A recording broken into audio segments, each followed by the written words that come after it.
지난주에 이어서 이번 주도 남아있는 부분 누가복음 16장 옳지 않은 청지기에 대한 부분의 뒷후반부가 되겠습니다. 그래서 오늘도 우리가 신앙적으로 피스티스라고 하는 이 충성, 믿음, 그리고 진실, 이것에 대한 말씀을 같이 나누고자 합니다. 특별히 우리는 재물에 대해서 여러 가지 생각들을 많이 하죠. 1993년에 스페인에 있었던 일입니다. 어떤 청년이 복권을 하나 샀어요. 복권을 하나 샀는데 3억 원에 해당되는 돈이 당첨되었습니다. 그 당시에 3억 원이니 지금으로 치면 굉장히 큰 돈이겠죠. 공짜도 3억 원이 생겼으니까 그가 주변에 소문을 냈습니다. 친지들이 모이고 형제들이 모이고 가족들이 모이고 친구들이 모였어요. 야, 축하한다 하면서 파티가 벌어졌어요. 축하 파티가 열심히 그들이 먹고 마시며 즐기면서 이루어지고 난 다음에 그 다음에 사람들이 다 가고 이제 가족과 형제들이 친지들이 남았어요. 그러고 난 다음에 하는 말이 너 그거 나누자. 우리 같이 나눌 필요가 있지 않겠느냐. 네가 여기까지 살아오는데 우리 도움이 있었지 않느냐 하여 그 3억을 나누는 것이 말이 되어지고 의논이 되어지다가 결국 그것이 다툼이 되고 그러고 난 다음에는 싸움이 됐습니다. 싸움이 격렬해지다가 보니까 서로 심지어 죽이는 일까지 벌어지게 됐어요. 극단적인 일이지만은 참으로 우리가 복권에 당첨된 사람들, 우리가 듣는 이야기로는 갑자기 돈이 생긴 사람들 있잖아요. 복권에 당첨된 사람들, 그런 사람들 잘 되는 경우를 잘 못 봐요. 복권이라고 해서 샀고 복권에 당첨됐으면 복을 받아야 되잖아요. 근데 복이 들어오는 것이 아니라 화가 들어오고 저주가 들어오니 그것이 복권이라고 부르는 것이 가히 마땅치 않은 것 같아요. 저주권이요 화권이 되더라라는 겁니다. 다시 말해서 공짜 돈은, 갑자기 생긴 돈은 우리를 결코 행복하게 만들지 못한다는 뜻입니다. 돈을 버는데 수단과 방법을 가리지 않는다면 그 또한 역시 마찬가지로 거짓으로 무장할 수밖에 없고 그것을 빼앗기지 않기 위해서 여러 장치를 두면서 사람들이 손 못 대게 하겠죠. 그건 꼭 칼은 들지는 않았다 하지만 강도와 같은 짓입니다. 남의 돈도 중요하고요. 더군다나 남의 목숨은 더 중요한 것입니다. 돈은 벌면 됩니다. 그런데 이미 마음이 병들게 되면 진실은 어떻게 하든지 그 믿음은 회복되기가 힘들다는 뜻입니다. 우리는 그 양심을 다 팔아버리고 진실도 팔아버리고 오로지 내게 이익되는 것, 도움되는 것만 생각한다면 안 됩니다. 구제받기 힘든 사람이 되어버렸다는 뜻이기 때문입니다. 오늘 이 시간 우리에게 소중한 것이 무엇인가? 다시 한번 말씀 앞에 우리를 세워놓기를 바랍니다. 그래서 오늘 말씀의 중요한 부분 충성. 작은 것에도 충성할 수 있는 믿음의 소유자. 우리가 그런 믿음의 소유자가 되기를 바랍니다. 그래서 큰 은혜를 받는 복된 삶을 다 살기를 또한 바랍니다. 우리 저 앞에 계시는 분 한 번 인사를 나누겠습니다. 주어진 것에 감사합시다. 그래, 주어진 것에 감사합니다. 이게 어디야? 내게 이것이 있어. 내가 이 정도로 남아있어. 나는 이것으로 충분해. 하나님은 나에게 필요한 것을 주시는 분이야. 넘치는 것을 주시는 것이 아니라 내가 감당할 수 있는 복과 은혜를 주시는 분이야. 우리가 이 진리를 알게 되면 감사하게 됩니다. 그럼 다른 사람 앞에서도 인격자가 되고요. 또한 우리가 신앙적으로도 신앙인이 되는 거예요. 오늘 주제 말씀처럼 신앙 인격자가 되는 것, 감사하는 자입니다. 우리가 삶 가운데서 감사를 늘 발견하고 그 감사 가운데에서 행복으로 살아가는 그 복된 주님의 사람의 은혜가 우리에게 모두 임하게 되기를 주님의 이름으로 축복합니다. 오늘 본문 말씀 10절 말씀은 주님께서 하신 말씀으로서 굉장히 중요한 말씀입니다. 10절 말씀 다시 보면 이래요. 지극히 작은 것에 충성된 자는 큰 것에도 충성되고 지극히 작은 것에 불의한 자는 큰 것에도 불의하느니라 라고 말씀합니다. 오늘 이 말씀을 왜 주님께서 하셨을까? 라는 것을 먼저 생각해 봐야 됩니다. 왜 주님께서 이런 말씀을 하셨을 뿐만 아니라 우리에게 이런 관점을 던지시고 있을까? 이 말씀을 잘 봐야 되거든요. 왜냐하면 우리는 큰 것과 작은 것에 관심이 있어요. 그래서 누가 더 큰 거 가지고 있지? 내 것은 왜 이렇게 작지? 여기서 불만이 나오잖아요. 그런데 이 말씀은 크고 작은 크기의 문제에 대한 말씀이 아니에요. 우리는 작고 큰 것에 의미를 부여하지만 주님 모시기에는 다 똑같은 거예요. 마찬가지인 거예요. 도토리 키적인 거예요. 주님 앞에서 가졌으면 우리가 얼마큼 많이 가졌고 없으면 우리가 얼마나 없겠습니까? 주님께서는 그것을 말씀하시고 있지 않거든요. 그것에 목숨 걸고 살아가기는 원하지 않습니다. 그런데 우리는 크고 작은 것에 비교하는 것, 비교의식, 열등의식, 그 존재감 없는 것 때문에 우리는 괴로워합니다. 달란트 비유를 한번 잘 보십시오. 달란트 비유에 예수님께서 말씀하실 때 세 종류의 사람에 대해서 말씀합니다. 5달란트, 2달란트, 1달란트. 그 사람들에게 그렇게 나눠주셨어요. 누구는 좀 똑똑해 보이고 잘나 보여서 큰 것을 주고, 누구는 좀 못나 보여서 작은 것을 준 것이 결코 아닙니다. 크고 작은 의미가 아니에요. 그 우리 편에서 갖는 오해인 거예요. 하나님께서는 능력에 따라 주셨어요. 5달란트 준 사람은 5달란트를 관리할 능력이 있기 때문에 준 거예요. 1달란트는 1달란트의 능력에 맞게끔 그에게 준 거예요. 만약에 1달란트 가진 사람에게 5달란트를 준다면 그가 감당할 능력이 없다는 거예요. 그거는 욕보이는 거예요. 힘들게 만드는 거예요. 하나님이 아주 고약한 하나님이신 거죠. 그런데 우리는 내 능력 이런 거 따지지 않고 큰 것에만 관심이 있어요. 그래서 문제가 되는 거예요. 하나님께서는 능력대로 주십니다. 그것이 하나님의 정의고 공평이에요. 우리 편에서 자꾸 이해를 못하니까 똑같이 가져야지 공평한 것을 착각하는데 그것이 아니라는 거예요. 능력에 맞게끔 가는 거예요. 이것을 받아들이는 사람, 그 사람 가운데에서 1달란트 받은 사람은 자기의 능력을 생각하잖아요. 다른 사람과 비교해요. 왜 나는 작아? 저 사람 왜 저렇게 커?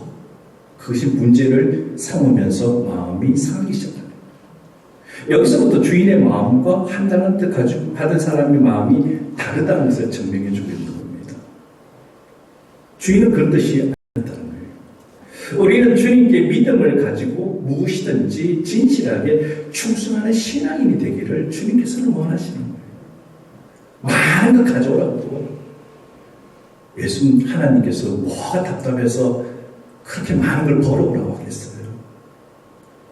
하나님이 뭐 세상을 다 가졌으면서도 우리를 이렇게 저렇게 찌르고서 테스트해가면서 우리를 괴롭힐까? 그것이 아니라는 거예요. 큰 것만 생각하는 게 아니라 작은 것에도 소중히 여길 줄 아는 마음. 크고 작은 문제가 아니라 내게 주어진 것을 소중하게 여길 줄 아는 그 마음의 중심점이, 핵심이 찍혀있다는 거예요. 예를 들면 이런 겁니다. 우리나라에서 쇼샴부에서 한때는 구두 닦기, 먹고 살기 힘든 시대였지만 그때는 구두에 광을 내기 위해서 구두 닦기가 성행을 했어요. 근데 반대로 그 당시에 미국에서는 구두 닦기가 아니라 구두 수선공이 성행을 했다라는 사실입니다. 무슨 말씀이냐면은 구두가 만약 10만원짜리라고 가정했을 때 구두의 밑창이 닳아서 떨어지게 되게 되면은 미국 사람들은 5만원을 주면서 구두 밑창을 간다는 거예요. 그리고 더 연장해서 신습니다. 그런데 우리나라 같으면 어떠냐면 5만 원을 더 보태어가지고 10만 원짜리 새 구두를 산다는 거예요. 새 거 사는 게 낫다는 거예요. 그래서 멀쩡한 신발은 내버리고 새 것으로 기분 내는 거, 없으면서도 그렇게 살고 싶어 하는 것, 이것을 꼬집는 말이에요. 그러나 작은 것을 소중히 여기는 마음이 우리에게 중요하다는 것을 기억해야 됩니다. 복 받는 것이 어떤 마음일까? 작은 것을 소중히 보는 마음. 별것 아닌 것을 별것 아닌 것으로 보는 것이 아니라 별것으로 보는 것. 그런 마음을 가졌을 때 작은 것에 반응하고 작은 것을 소중히 여길 때에 큰 것을 담을 수 있는 마음이 든다. 그 말씀이에요. 그 10절 말씀이 그 말씀이기 때문에 작은 것에 최선을 다하면 하나님께서, 아버지께서, 주님께서 감동을 받는 거예요. 이렇게 작은 것에 대해서 의미를 갖고 내가 준 것을 가지고 이렇게 감사하고 그것이 은혜라고 고백한다면 내가 더 큰 것을 주리라.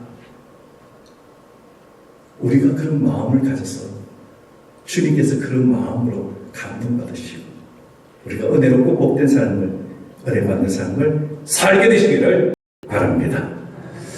그래요. 작은 것을 소중하게 여기는 마음은 귀합니다. 그리고 남이 보든 보지 않던 내 일에 최선을 다하는 것 역시 마찬가지입니다. 유명한 음악가 중에서 바흐라는 사람이 있습니다. 이 바흐라는 사람은 라이프치히라는 곳에서 토마스 교회의 오르게니스트였어요. 오르겐을 이렇게 치는 분이셨습니다. 그래서 교회에 오르겐을 친다라는 것은 유럽의 교회가 굉장히 크지요. 파이프 오르간이 있고 그곳에서 오르가니스트로 일한다는 것은 명예로운 일이기도 합니다. 그래서 그가 그 오르게니스트로 일하게 되면서 너무 감사하게 생겼어요. 그래서 바흐가 생각을 합니다. 내가 매 주일마다 새로운 곡으로 열심히 곡을 만들고 다듬고 해서 매주일 하나님께 찬양을 새 찬양을 올려드리리라. 그래서 교회를 봉사하고 하나님께 영광을 돌리겠다. 그 마음을 먹었어요. 그런 작곡에 연구를 합니다. 그런 결단을 가지고 매일매일 작곡을 하고 새로운 합창곡을 발표하기도 하고 그리고 새로운 오르겐곡을 가지고 하나님께 영광을 돌렸습니다. 이 바흐가 출판하는 출판책들이 팔리느냐? 잘 팔리지 않았어요. 뿐만 아니라 곡을 만든다고 해서 누가 돈을 대줘서 곡 만드는 데만 전념하라고 그에게 후원해주는 사람도 없었습니다. 아무 값도 받지 못하고 그가 교회를 섬겼어요. 그리고 그 마음이 부지를 하여서 매주 하나님께 찬양 올리는 그 기쁨만 있었기 때문에 아주 오랜 기간 동안 그런 작곡의 시간을 보냈습니다.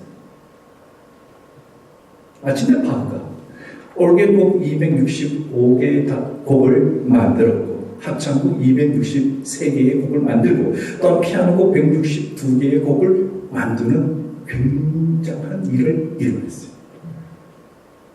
무엇으로 아무도 받지 않고 그가 수십 년 동안 봉사할 때에 그가 큰 돈을 받아들이거나 돈을 버는 형편이 아니었지만 하나님께서 그에게 무엇을 주셨느냐면 그의 재능이 점점 발전할 수 있도록 만들어주셨고 한 곡 한 곡씩 쌓여가면서 그의 재능이 높아지게 만들어졌어요.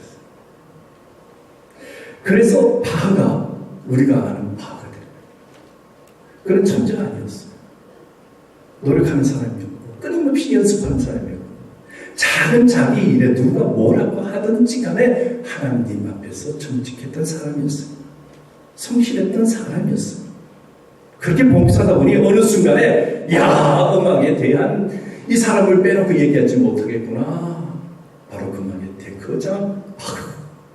그렇게 불려집니다. 무엇을 하든지 그렇다는 거예요. 마음이 담겨 있으면은 작은 일에도 충성. 근데 마음이 담겨 있지 않으면은 작은 일을 시시하게 봐요. 충성하지 않습니다. 그냥 자기 일을 하는 거예요. 자기 더 재밌는, 자기 더 유익하겠다 생각하는 것을 찾아 나서죠. 우리가 무슨 일을 하든지 진심을 담으면은 작은 것이 작게 느껴지지 않습니다. 최선을 다하는 것으로 보여진다는 거예요. 뿐만 아니라 남의 것과 내 것을 가지고 높이 봤을 때에도 남의 것이 더 소중하게 여기는 거예요. 많은 사람들은 남의 것보다 내 것을 소중하게 여기면서 불의해지게 되고 욕심꾸러기가 되고 아주 닫혀있고 아주 문제 있는 사람이 돼요. 그런데 남의 것을 내 것보다 더 소중하게 여기고 더 안타까워하면은 하나님께서 그를 도와줘요. 심지어는 남의 것을 소중히 여기는 사람에게 기적도 일어나게 만드시고. 정말일까요? 정말이죠. 성경의 예를 들면은 열왕기하 6장에 보게 되면은 엘리사라는 선지자가 나옵니다. 선지자 엘리사 밑에는 많은 제자들이 있었어요. 선지 후보생들, 지금으로 치면은 신학교의 신학생 같은 사람들이죠. 그래서 엘리사가 이 많은 학생들을 거느리고 있다 보니 숙소가 부족한 거예요. 숙소를 다시 넓혀야 되겠다 하면서 이 선지 후보생들을 모아가지고 숙소를 넓힐 거니까 산에 올라가서 나무를 해와라. 라고 지시를 합니다. 그러자 선제학교에 있는 후보생들이 산으로 올라가요. 나무를 패기 시작합니다. 그런데 한 선지자 후보생이 나무에 도끼를 이렇게 찍다가 그냥 그만 서툴러서 도끼 자루에서 도끼가 빠집니다. 그리고 옆에 있던 못에 풍덩하고 들어가고 맙니다. 근데 제자가 굉장히 다급하게 소리를 지르는 거예요. 아, 큰일 났습니다. 엘리사 선지자님, 이를 어떻게 하면 좋습니까? 왜 그러느냐? 도끼가 빠졌어요. 내 것이면 하나 없어지면 그만인데 내가 저것을 빌렸단 말이에요. 근데 저걸 들었으니 그 주인이 얼마나 난감하겠습니까? 그것을 먹고 사는 사람인데 그 사람에게 잠시 쓰겠다고 빌려왔는데 이 일이 일어났으니 어떻게 하면 좋습니까? 엘리사가 남의 것을 소중히 여기는 그 후보생의 마음을 갸륵하게 그리고 하나님 앞에 기도를 합니다. 안타까워하는 제자의 마음을 달래주면서 기도하기 시작하니까 못에서 도끼가 떠오르고 도끼를 건져주는 역사가 성경에 기록되어졌습니다. 그렇습니다. 내 물건보다 남의 것, 빌려온 물건이 더 중요하다고 느끼는 것. 그냥 입으로 그냥 아이고 어떡하다고 그렇게 됐어요. 이게 아니라 정말 내 것보다 더 귀하게 여기는 것. 남의 것을 더 소중히 여기는 것. 다른 것에도 적용이 됩니다. 많은 사람들은 내 기분에 따라 움직여요. 그것이 굉장히 힘들어요. 내 기분에 따라 움직이다 보면 다른 사람이 힘들게 돼요. 내 주장만 하다 보면 다른 사람의 기분이고 행변이고 안 따지고 짓밟고 들어가서 내가 원하는 것만 얻어내려고 하는 아주 악한 사람이 될 때가 있어요. 그런데 내 기분이 아니라 남의 기분을 더 소중하게 해요. 저 사람이 나 때문에 기분 상하면 안 되지. 내가 뭐라. 그 마음을 가지게 되면 그 사람의 기분도 살필 줄 아는 배려 있는 자가 되는 거예요. 그렇기 때문에 내 명예도 마찬가지죠. 명예도 중요하지만 남의 명예를 짓밟으면서 내가 그 위에 선들 뭐가 대단한 영광이 있겠습니까? 남을 어떻게든지 끌어내리고 남이 어떻게든지 죄를 뒤집어서 씌우고 그거를 그 위에다 자기가 서건들 그게 명예롭겠습니까? 정말 더 만드는 일이지요. 남의 것을 소중히 여길 줄 알아야 된다는 거예요. 우리가 남의 것을 소중하게 여길 줄 아는 마음이 있다면 참으로 주님의 것을 가장 소중하게 여길 수 있는 자격이 되는 거예요. 내 것만 아는 자가 어떻게 주님의 것을 귀하게 여기겠습니까? 주님의 것도 귀하게 여기지 않습니다. 남의 것도 귀하게 여기지 않는다는 거예요. 그렇기 때문에 우리는 내 것보다 남의 것, 내 것보다 주님의 것, 내 것보다 교회 이렇게 될 때에 그 마음에 이미 충성이 들어갔다라는 것입니다. 나보다 주님의 영광을 위해서 최선을 다하는 자가 신앙인이죠. 나 귀찮아, 나 안 할래. 복잡해. 나 좀 쉬고 싶어. 그래서 주님의 일을 이렇게 밀쳐놓고 자기 일에, 돈 되는 일에는 새벽같이 일어나서 일한다? 신앙인이겠습니까? 세상 사람도 그렇게 하는데. 정말 신앙인이냐? 내 스스로 진단해봐야 돼요. 그렇기 때문에 주님과 사람 앞에 진실하고 주님의 것과 남의 것을 소중히 여기는 신앙의 자세. 이것을 잃어버리면 안 된다고 주님께서 오늘 말씀하시죠. 그렇기 때문에 우리가 주님의 것, 남의 것, 이것도 소중히 여기는 주님의 사람들이 다 되시기를 주님의 이름으로 축원합니다. 스위스에 캐스퍼라는 사람이 있었습니다. 이 사람은 시계를 만드는 사람이었고 시계방을 하나 운영하게 됐습니다. 그런데 영세업자였어요. 조그마한 시계방을 운영하고 있었는데 그 사업이 잘 되지는 않았어요. 사업이 잘 되지 않으니까 은행에서 이런저런 빚을 내게 되고 그 빚으로 이 가게를 운영하면서 버티고 있는 상황이었어요. 그런데 은행이 다 알다시피 빌려줄 때는 웃으면서 빌려주지만은 돈 갚아야 될 때는 아주 그냥 사람을 힘들게 만듭니다. 독점이에요. 그런데 시달리고 사는 거예요. 근데 그가 곰곰이 생각해 봤더니 자기 집에 아주 귀한 고급 시계가 있었어요. 이것이 팔리게 되면 은행의 빚을 갚을 수 있다는 생각을 가지게 돼요. 그래서 하나님 앞에 기도를 합니다. 하나님 아버지, 이 고급식이 좀 밝게 해주세요. 그래서 내가 빚 때문에 너무 시달리고 너무 힘드니까 그것을 좀 벗어날 수 있도록 주님께서 인도해 주세요. 기도에 응답해 주세요. 그렇게 이제 기도하면서 이것이 팔려서 주님의 응답이 이루어지기를 버티면서 하루하루 생활하고 있는데 어떤 날 아주 멋있게 생기고 점잖은 신사가 그 집 가게에 들어옵니다. 훑어보더니 가장 비싼 기도의 소원으로 뒀던 값진 시계를 가리키고 이걸 사겠노라. 그러니까 이 시계만 계속 보고 주인이 얼마나 기뻤는지 하나님이 드디어 내게 응답해 주셨구나. 이제 됐다. 빚을 갚겠구나. 부르는 대로 신사가 돈을 지불하는 거예요. 얼마나 가슴이 뛰었겠습니까? 그러고 난 다음에 신사가 다른 시계 하나를 썩 보여주는 거예요. 그래서 이렇게 말합니다. 사실은 내가 이 시계를 예수 믿는다 하여서 정직한 줄 알고 그 집에서 이 시계를 샀는데 이 시계가 작동이 되지 않아요. 비싼 돈을 주고 샀지만은 소용이 없어져 버렸어요. 그래서 시계가 필요한 차에 지나가다가 이 집이 시계방집을 발견하고 내가 들어와 이 시계를 사는 겁니다. 자초지종을 얘기했습니다. 이쯤에서 이 일이 끝났으면 됐을 것인데 시계방 주인 캐스프가 그 시계를 이렇게 보더니 잠깐만 그 시계를 볼 수 있을까요? 그 신사의 시계를 전달해줬어요.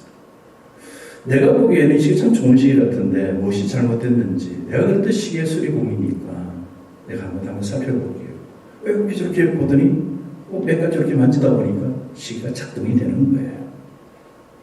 그래서 신사에게 건네줍니다. 그래서 하는 말이 이 시계는 제가 조금 전에 판 시계보다 더 좋은 시계예요. 더 값진 시계입니다. 그러니 이 시계가 작동이 되니까 이 시계를 사용하시고 내가 아까 팔았던 시계를 주시고 내가 받았던 돈도 신사분에게 드리겠습니다. 해서 돈을 줬어요. 이 신사가 기분 좋게 나갔어요. 돈 한 푼도 안 드리고 해결됐으니까 수리비도 받지 않았어요. 그런데 이것을 가만히 옆에서 보고 있던 아들이 아버지 오셨어요. 지금 은행비 때문에 계속 독촉받고 그것 때문에 우리가 늘 매일같이 힘들어하는 삶을 뻔히 알면서도 그 다음에 그 시계를 왜 보자고 왜 만져주고 왜 수리비도 받지 않냐고 가만히 있었으면 된 문제를 가지고 그렇게 해서 돈하고 이게 뭡니까? 그러니까 이 아버지가 하는 말이 아들아 세상에는 받아서 복이 되는 돈이 있고 정직하지 않고 욕심대로 받은 돈은 화가 된단다. 받아야 되는 돈이 있고 받지 않아야 되는 돈이 있다. 오늘의 경우는 받지 않아야 되는 거야. 아들은 이해가 되지 않았어요. 화가 났어요. 근데 이틀이 지나고 난 다음에 그 신사가 다시 이 가게에 들은 거예요. 그래서 하는 말이 내가 곰곰이 집에 가서 생각해봤더니 당신 같은 사람을 내가 본 적이 없다. 너무나 정직하고 너무나 진실하고 그 큰 거금을 들여서 시계를 그냥 팔면 그만이었던 것을 가지고 이렇게 정직하고 솔직하게 더 좋은 시계입니다 하면서 돌려준 것을 보면서 내가 감동을 받았어요. 앞으로 내가 이 시계방에서 생산되어지는 시계를 2년간 모조리 다 사겠습니다. 열심히 시계 만드세요. 당신 같은 사람 잘 돼야 돼. 그러면서 후원을 해주기 시작합니다. 그래서 그 시계방이 아주 유명한 성공을 이루었다라는 이야기입니다. 이 이야기는 교훈이 두 가지가 있어요. 첫 번째로는 남의 물건을 소중히 여길 줄 아는 사람이었다는 것. 두 번째로는 어떤 경우에도 진실하였다라는 겁니다. 이것이 신앙인에게 반드시 필요한 거예요. 신앙 인격자에게는 이 두 가지가 있어야 됩니다. 남의 것을 소중히 여기는 것과 진실한 것. 이것이 신앙의 기준이 된다는 거예요. 우리가 이렇게 신앙의 인격적인 요소를 겸비한다면 주님께서 원하시는 신앙의 인격자가 되는 줄로 믿습니다. 이제 말씀을 정리합니다. 우리는 스스로 신앙의 인격이 내가 있는가, 제대로 작동하고 있는가, 내가 진실한가, 남의 것을 소중히 여기고 있는가, 주님의 것을 더 사랑하는가, 내 것을 더 사랑하는가, 한번 진단을 해봐야 됩니다. 진실을 잃어버리고 지식만 높아지는 사람들, 남을 이용해요. 진실이 없기 때문에 그거 가지고 있는 지식을 나쁜 곳에 쓰게 된다는 거예요. 또한 진실이 없고 부지런하고 열심히 있는 사람은 무엇을 하느냐? 나쁜 짓을 해요. 도둑놈하고요, 사기꾼을 한 것이에요. 얼마나 노력하는데요. 얼마나 그들이 열심히 사는데요. 그런데 그들이 진실하지 않기 때문에 나쁜 짓을 하잖아요. 그 진실이 너무 중요하다는 거예요. 우리 신앙인에게도 진실이 빠진 행위를 교회 가운데 하거나 세상 가운데 하게 되면 문제가 심각해져요. 우리가 가지고 있는 것, 명예와 돈과 지위, 스스로 많은 길로 계속 달려가는 사람들의 큰 진실이 없다는 거예요. 정치인들을 보세요. 진실이 있는 자와 진실이 없는 자를 보세요. 우리가 매일같이 터져나올 소식들을 보잖아요. 거짓을 듣고 나중에는 어느 게 거짓인지 참인지 구분되지 않는 세상. 우리 신앙인까지도 그렇게 살면 안 되잖아요. 우리 신앙은 진실이 절대적으로 빠져서는 안 됩니다. 우리가 진실할 때에 우리는 주님 앞에 서게 되는 것이고, 우리가 진실할 때에 하나님 앞에 충성할 수 있는 것이고, 우리가 진실할 때에 헌신하는 것입니다. 봉사하는 것입니다. 그 진실이 빠져 있으면, 껍데기만 가지고 있으면 가짜예요. 들통이다. 그러면 하나님이 봤을 때 얼마나 안타깝겠습니까? 작은 일에 최선을 다할 때에 내게 주어진 것이 정말 어떻게 하면 더 하나님이 기뻐할까? 교회에게 더 유익하게 될까? 그래서 고민하고 염려할 때에 우리는 이미 충성이 작용하고 있는 거예요. 그러면 무엇을 해도 기뻐요. 교회가 기쁘고요. 말씀이 즐겁고요. 기도가 좋고요. 찬양이 좋고 봉사와 헌신이 좋아요. 그런데 그것이 빠져버리면 교회가 아주 가기 싫은데 어쩔 수 없이 오게 돼요. 어쩔 수 없이 일을 하게 돼요. 어떻게 하면 적게 할까? 어떻게 하면 안 할까? 어떻게 하면 내가 그냥 마지 못해하는 그런 모습을 표를 안 될까? 근데 표가 나요. 사람의 진실은 감춘다 감춰진 것이 아니기 때문에 그래요. 주님께서 우리에게 원하시는 것은 진실한 사람, 충성된 사람, 신앙의 인격이 겉과 속이 다르지 않는 모습. 이것을 원하십니다. 사랑하는 성도 여러분, 우리가 주님께 대해서 진실을 잃어버리지 않아야 됩니다. 그리고 사람을 향해서 신앙의 인격으로 대해줘야 됩니다. 우리 한번 따라해 볼까요? 주님께 대해서는 온기 부족입니다. 다시 합니다. 주님에 대해서는 진실한 신앙을 잊지 말자. 그래요. 이걸 잊지 마세요. 주님 앞에 진실을 잊어버리게 되면 우리는 버려지는 소금이 돼요. 밟히는 소금이 돼요. 빛을 잃은 빛이 되어버립니다. 우리에게 주님께서 원하시는 아름다운 모습, 진실한 모습, 주님과 교회와 이웃을 위해서 주님께서 우리에게 주시는 작은 일에도 최선을 다하는 모습, 그것이 복받는 인생이에요. 그럼 오늘 말씀처럼 재물과 하나님과 겸해야 성결해도 섬길 수가 없어요. 주님께 주시는 그 귀하신 이름 가운데에 주님의 것은 주님께, 그리고 내가 해야 되는 것은 내가 해야 되는 헌신입니다. 또 내가 해야 되는 삶의 터전에서 이루어야 되는 그 진실함과 인격 가지고 신앙의 인격으로 살아갑니다. 이 복된 삶이 우리의 삶이 되면 우리는 행복해집니다. 그 행복을 가지고 세상에 나가셔서 열심히 살아가게 되시기를 주님의 이름으로 축원합니다. 우리 이 마음을 가지고 찬송가 524